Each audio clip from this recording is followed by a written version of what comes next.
আমার বন্ধু শ্রাবণীর twin baby হয়েছে গত মাসে, মানে যমজ সন্তান। আমি তাই দেখতে গেছিলাম দিন কয়েক আগে। গিয়ে দেখি দুই বিচ্ছুকে নিয়ে ও একেবারে নাজেহাল। এক ছেলে আর এক মেয়ে। শ্রাবণী খুব এক্সাইটেড নতুন মা হয়ে। দুই ছেলে মেয়েকে সঠিকভাবে মানুষ করে তোলার গুরুদায়িত্ব নিয়ে খানিকটা টেনশনও রয়েছে।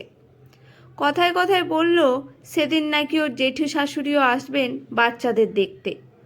খানিক পরে সত্যিই তিনি এলেন।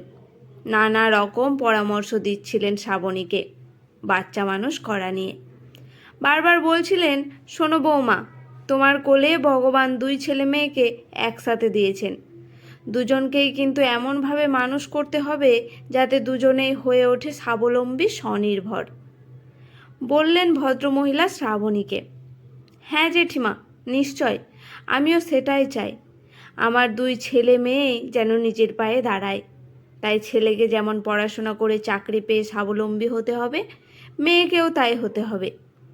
আমি দুজনকেই সেই শিক্ষা দেব, হাসি মুখে বলল শ্রাবণী। আর ঘরের কাজ, রান্নাবান্না? আবার প্রশ্ন করলেন ভদ্রমহিলা। একটু থমকালো শ্রাবণী, তারপর শক্ত গলায় বলল, হ্যাঁ, মেয়েকে ঘরের কাজ, রান্না এগুলোও নিশ্চয় শেখাবো। কিন্তু তা বলে শুধু ঘরের কাজ নয়, ঘর ও বাইরের কাজ দুটোই করতে হবে ওকে।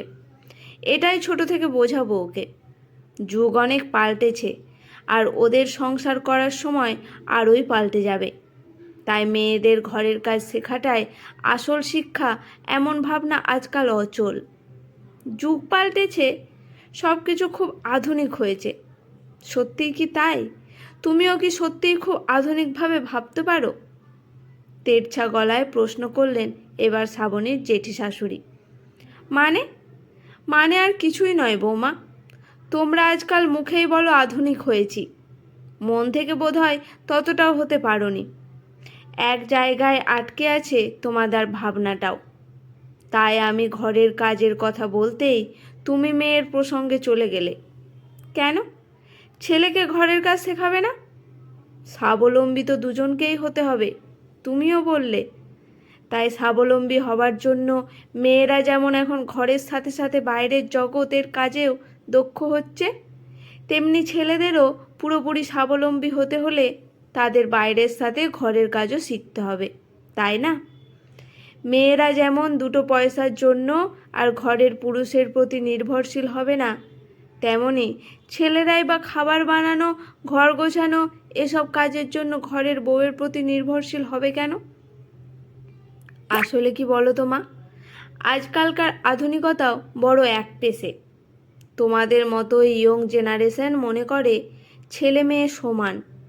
তাই ছেলেরা যেমন বাইরের দুনিয়ার কাজ করে, মেয়েরাও যাতে সেভাবে তৈরি হয় সেটা শুরু থেকেই দেখতে হবে।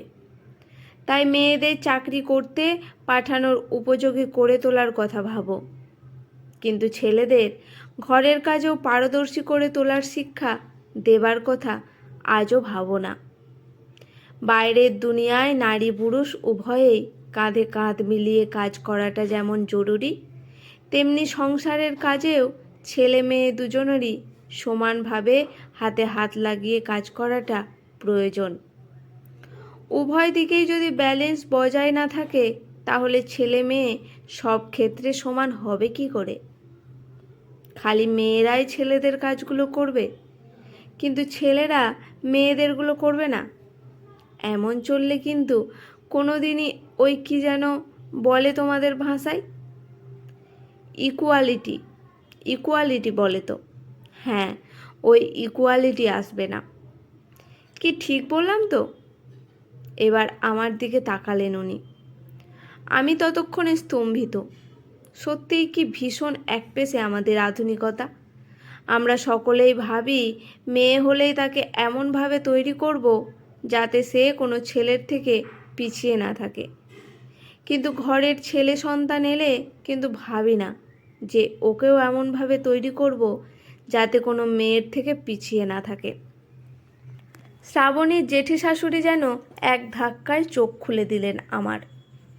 বুঝিয়ে দিলেন আমাদের ভাবনাতেই আসলে ঢুকে আছে অসাম্যের বীজ। পুরুষ একটু বেশি উৎকৃষ্ট আমরা ধরেই নিয়েছি বলেই কন্যা সন্তানকে ছেলের মতো তৈরি করতে চাই। আপনি আমার ভাবনাটা এক মুহূর্তে বদলে দিলেন জেঠিমা। সত্যি এভাবে আমরা কেউই হয়তো ভাবি না, বললাম আমি। শ্রাবণীও ঘাড় নাড়ল, ধীরে ধীরে বলল, আমিও এভাবে কখনো ভেবে দেখিনি, কিন্তু এবার থেকে সব সময় এভাবেই ভাবব। দেখলাম মিটিমিটি হাসছেন ভদ্রমহিলা। নিজেদের খুব মডার্ন মনে করলেও আমাদের ভাবনা চিন্তা আসলে কতটা অসার আর একপেশে সেটা কত সহজে আজ বুঝিয়ে দিলেন তিনি। কলমে পল্লবী সেনগুপ্ত। গল্পটি কেমন লাগলো অবশ্যই জানাবেন। ভালো লাগলে পাশে থাকবেন।